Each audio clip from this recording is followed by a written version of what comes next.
Salut la famille, j'espère que vous allez bien. Aujourd'hui on va déballer ce colis qui vient tout juste des États-Unis. Donc les fans de Z ont reconnu un petit peu la marque. Donc là c'est un colis énorme, je vous ai teasé depuis à peu près 2 semaines sur mon Instagram. Donc on va le déballer ensemble, ça sera pas en facecam tout simplement parce que j'ai pas réussi à avoir des rendez-vous chez le coiffeur. Donc je voulais vous montrer un petit truc avant. Regardez, je lui ai mis ces étriers en rouge. Dites-moi dans les commentaires, vous préférez quoi vous? Les étriers noirs comme avant ou rouges comme ça? Moi personnellement j'aime bien, je trouve que ça pète. Donc ce colis c'est pour la Z. On va le déballer tout de suite.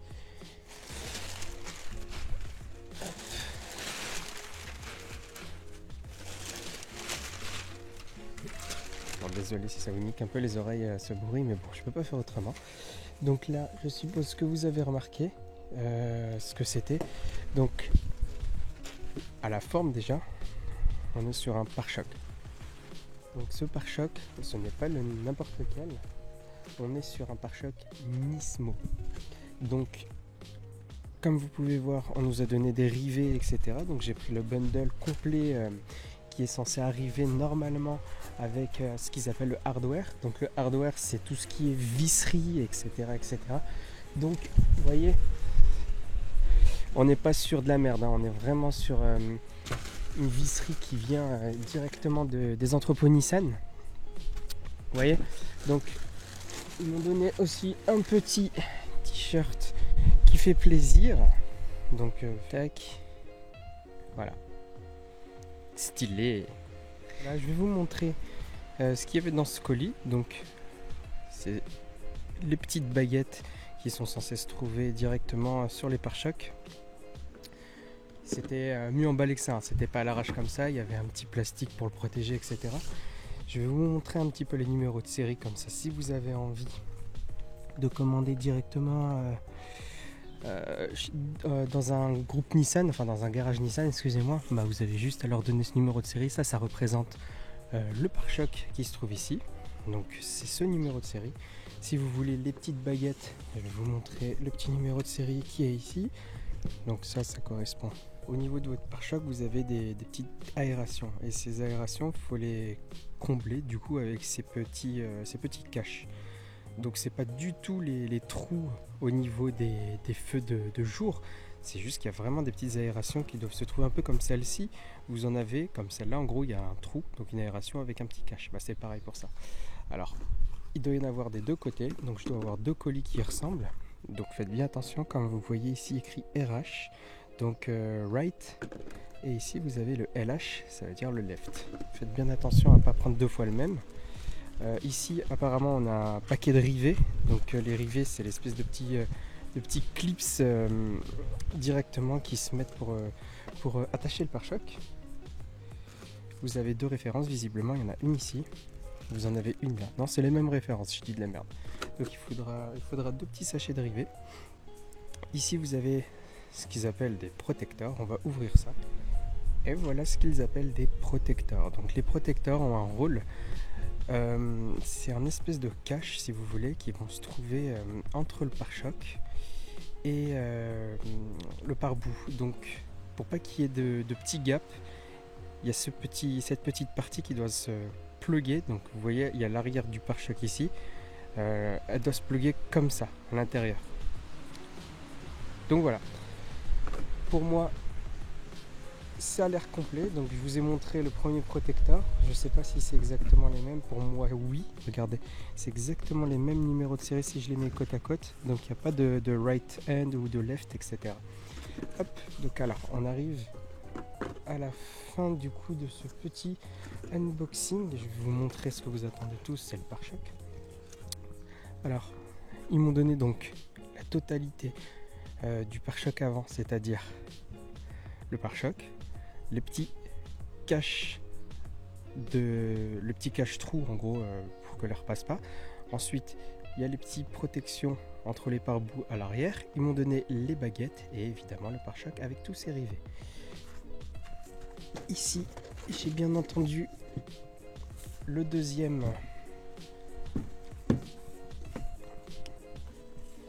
la deuxième baguette rouge, donc je vous montre ici, vous voyez écrit LH, donc toujours pour le left hand, ouais, right hand, donc ici LH, RH.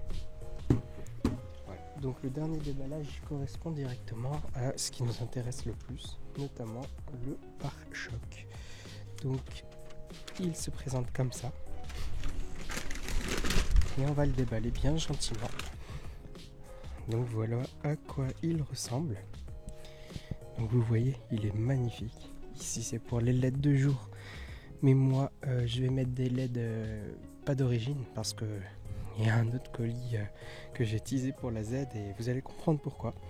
Donc je vais peut-être mettre, je sais pas, soit une petite grille ici pour que ça fasse entrée d'air. Je trouve ça beaucoup plus stylé. Donc les petits caches se mettent ici. Donc vous voyez les petits caches noirs comme je vous ai dit, avec une baguette rouge ici. Donc là on est vraiment sur quelque chose, une belle pièce bien finie. Donc là il n'y a pas de question de est-ce que ça va fit sur ma voiture ou pas, ou est-ce que je dois refaire des petits coups de ponçage machin. Non. Sur ce pare-choc là on est sur vraiment de l'origine, ça veut dire c'est plug and play. Vous avez juste à le repeindre et une fois que c'est repeint vous pouvez l'installer. Ou comme moi par exemple, moi je vais pas directement installer, je vais pas le mettre en peinture tout simplement. Parce que moi j'ai prévu directement de placer un covering. Pourquoi? Tout simplement parce que je souhaite conserver on va dire la partie entre guillemets neuve. Comme ça si je dois repasser à la revente ce pare-choc, le prochain proprio l'aura neuf, pas avec une peinture, donc pas besoin de frotter la peinture. Et encore pire, si je remange des petits morceaux de gravier, ça me fera chier. Vous voyez par exemple si on regarde mon pare-choc ici, il s'est mangé plein de petits impacts. Donc on peut voir qu'il y en a, vous voyez toutes ces petites traces noires là, c'est pas de la saleté, c'est vraiment des impacts de cailloux. Donc moi j'ai prévu directement de le passer en covering tout simplement, ça va le protéger beaucoup mieux. Et puis voilà la famille. Donc il y a un seul truc qui ne m'a pas été envoyé visiblement, peut-être que c'est dans le colis, donc je vous referai une story si je me suis trompé sur Instagram, donc n'hésitez pas à me follow. C'est cette partie là qui correspond donc à, vous savez, l'attelage. Quand vous voulez mettre par exemple la clé de remorquage ici, et ben, il est censé avoir un petit cache. Donc ça je ne l'ai pas. Une fois de plus, ça je pensais que ça venait avec le kit. Logiquement ça devrait venir avec le kit, mais j'ai un doute parce que vous savez sur le site des fois il y a quelques des petits add-ons qui ne sont pas inclus, donc je crois que ça en fait partie.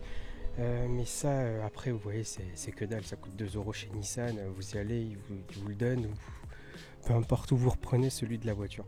Moi personnellement je sais que je vais pas en avoir besoin parce que je vais mettre vous savez l'espèce de clé de remorquage JDM rouge qui vont se marier avec ça, qui vont se marier avec les étriers. Et comme je vous ai parlé de covering, eh bien je vous ai teasé un petit peu l'un des projets qui va être fait sur cette voiture avant cet été. Un détail dont je ne vous ai pas parlé, c'était le prix. Et je pense que c'est ça qui vous intéresse vraiment le plus. Pour la totalité du kit, j'en ai eu pour autour de 900 €. Donc 900 €, vous avez vraiment de l'origine. Après, il faut aussi ajouter à ça les frais de douane. D'accord? Donc en réel, j'ai payé 600 balles à peu près le pare-choc et tout le kit. J'ai payé 300 balles de frais de port et il faut rajouter à peu près la TVA. Donc j'en ai en tout et pour tout entre 1150 € et 1200 €, tout cassé. Donc là par contre on n'est pas sur un pare-choc réplique, on est vraiment sur de l'origine, je le répète encore une fois. Donc là pour 1200 balles vous avez de l'origine, vous n'avez pas une réplique, un espèce de machin là, je sais pas moi, du Duraflex ou je ne sais quelle connerie. Vous avez vraiment de l'origine. Donc là où j'ai acheté, c'est marqué dessus mais je vous le remontre, c'est Z1 Motorsport, qui est extrêmement connu chez nos amis les Américains. Ça, c'est vraiment la référence pour tout ce qui touche la gamme Z. Donc, tout ce qui est 370Z, 350Z ou bien 300ZX et ainsi de suite, ainsi de suite. Toute la gamme Z sont maîtrisées par cette équipe. Et en temps de livraison, j'ai mis à peu près, je dirais à tout péter, 1 semaine et demie. Allez, grand max 2 semaines, j'ai tout reçu. C'est donc très rapide malgré l'histoire de virus, etc. J'ai eu tout ça en moins de 2 semaines pour 1200 € à tout casser. Donc voilà la famille. Il y a aussi, excusez-moi, je me permets de vous rajouter un petit truc pour ceux que ça perturbe ça là. Le Nismo, vous pouvez l'acheter.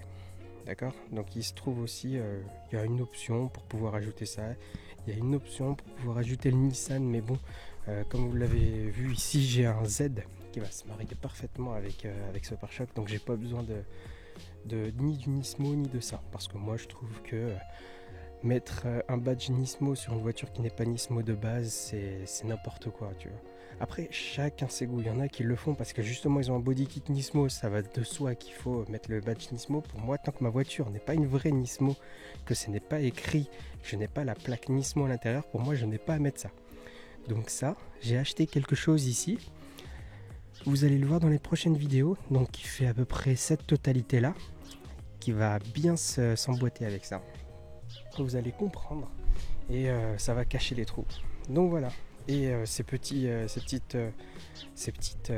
trous, pour faire simple, c'était à la base pour les LED de jour. Une fois de plus, je vous le répète, la voiture est en projet et parmi ces projets, vous allez comprendre pourquoi je n'ai pas comblé les trous et que je vais en faire une aération. N'oubliez pas non plus que cette voiture-là n'a pas sa boîte à air d'origine. J'ai une admission en KN directement à l'intérieur en short ram avec des cônes. Lui permettre de respirer un peu mieux. Ah oui, petit détail de taille si je puis dire. Il y en a plein qui vont me dire ah, attention, ce pare-choc là il a les specs américaines, etc. C'est vrai. J'ai oublié de vous donner un détail. Il va falloir, si vous voulez ce type de pare-choc, faire très attention à un détail. Moi personnellement je l'ai pris en compte parce que justement il y a une modification qui va être faite sur ma voiture qui fait que j'en ai pas besoin. Mais faites très attention à ce détail. Il n'y en a pas. C'est une version, une spec US, ce qui veut dire que eux n'ont pas la réglementation du contrôle technique par rapport au bus d'essuie-glace. Donc c'est à vous de voir. Soit vous les faites vous-même, donc vous reprenez les capuchons et vous installez ça là-dessus, parce que ça s'adapte. Moi personnellement, je ne le ferai pas. Moi je vais faire carrément la suppression dessus. Oui, mais attention au contrôle technique, etc. Ça c'est mon problème. Ça passe pour certains contrôles, ça passe pas pour d'autres. Donc ça c'est moi et ma chance si je puis dire. Donc moi je n'en veux pas. Ça c'est une suppression directe. Et ce qui va se passer, c'est que moi je vais supprimer directement le système de nettoyage. Et comme je vous ai dit, cette voiture est en projet et il va se passer quelque chose très bientôt, hormis le covering, là-dedans. Vous allez comprendre pourquoi j'en aurai plus besoin. Donc voilà la famille. J'espère que ça vous a plu. J'espère également que vous avez plus de questions envers les pare-chocs parce que moi j'ai eu énormément de mal à trouver comment faire pour avoir un pare-choc Nismo V2, à savoir qu'ils vendent le V1, etc. Aujourd'hui c'est l'avant. Normalement je commande l'arrière à la fin du mois. Donc à la fin du mois vous allez voir ma voiture qu'un Nismo. Il y a aussi les bas de caisse avec un espèce de rajout comme ça que moi je préfère mettre. Je vais pas mettre le Nismo du coup, tout simplement parce que là vous voyez que j'ai les coques de rétro en carbone et ça sert strictement à rien du coup de mettre un Nismo ici, avoir un liseré rouge, du rouge, ça fera un peu trop avec le covering. Donc je préfère mettre des petits points de carbone un peu partout. Merci à tous pour ceux qui s'abonnent et à ceux qui contribuent au like. Et je vous dis à une très prochaine vidéo. Ciao la famille. Abonnez-vous.